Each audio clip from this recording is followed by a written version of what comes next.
آپ دیکھ رہے ہیں KR نیوز۔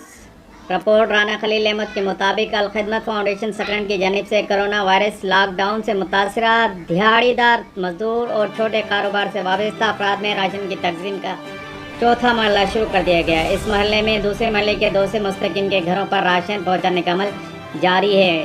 مزید الخدمت فاؤنڈیشن کے صدر راشد مکرم کا کیا کہنا تھا، آپ بھی سنیے ذرا۔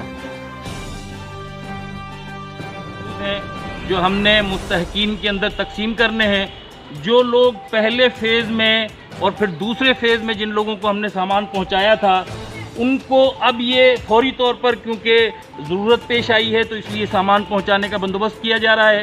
اس کے اندر موجود ہے آٹا، موجود ہے گھی، موجود ہے چنے کی دال، موجود ہے بسکٹس، موجود ہیں چینی، موجود ہے۔ یہ الخدمت کے ساتھی آپ کو یہ پیکنگ کرتے ہوئے نظر آ رہے ہیں۔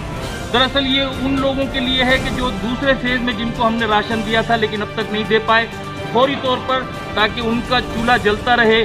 سچی بات یہ ہے کہ اس وقت تو جب 45 دن لاک ڈاؤن کو ہو گئے، اس وقت تو تقریباً ہر فیملی کا فرد، ہر فیملی مستحق محسوس ہوتی ہے، اور ایسا محسوس ہوتا ہے کہ ہر گھر کے اندر ایک پریشانی ہے، ایک مشکل ہے، اسے الخدمت فاؤنڈیشن کم کرنے کی کوشش کر رہی ہے۔